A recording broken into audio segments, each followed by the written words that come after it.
Greg Gianforte, 25th Governor of Montana, and we're here on the Texas-U.S.-Mexican border in Eagle Pass, Texas. So your state is all the way to the north, right? So why are you here? Well, this is my fourth trip to the border. This is such an important issue. Montana had our National Guard here on the southern border for most of last year. It's a critical issue. We've seen an influx of fentanyl coming into our communities. We've seen cartel drug dealers apprehended in the state of Montana on the northern border.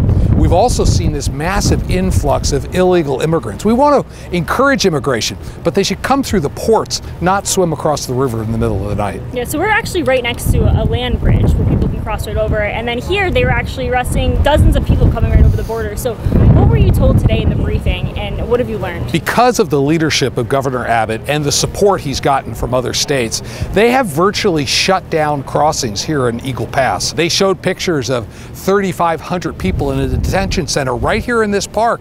It was just a day or two of crossings.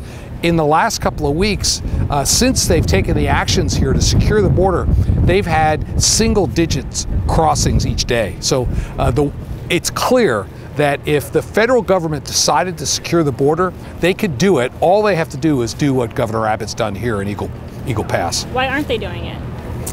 I can't explain why the Biden administration has pursued an open border policy, but we've seen a remarkable change, and we had to commit our own National Guard, Montana National Guard, to the southern border for most of last year to help Customs and Border Patrol secure it.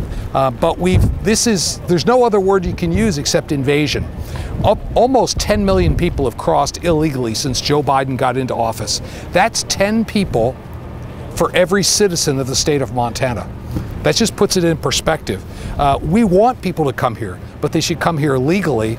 And right now, it's really just a profit motive of the cartels manipulating these people and taking advantage of them. What does it look like when you send your National Guard here? What are they doing? How many have you sent? Who's their leader? What command are they under? What are they doing? Yeah, the last group that was down was about 120 soldiers. They were in the Yuma to San Diego section.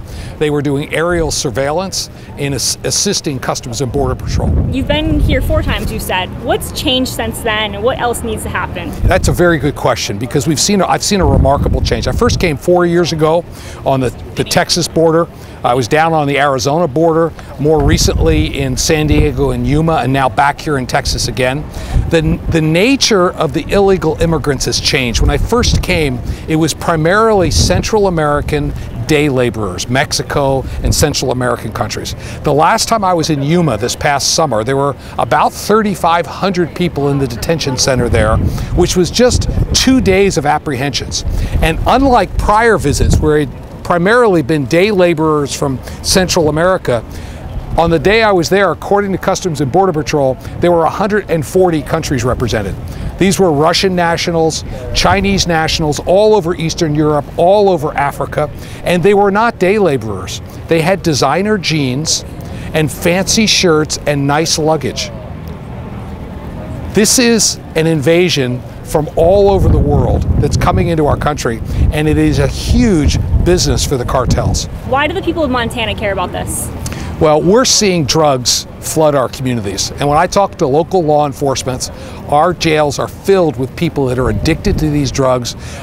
We see deaths from overdoses of fentanyl.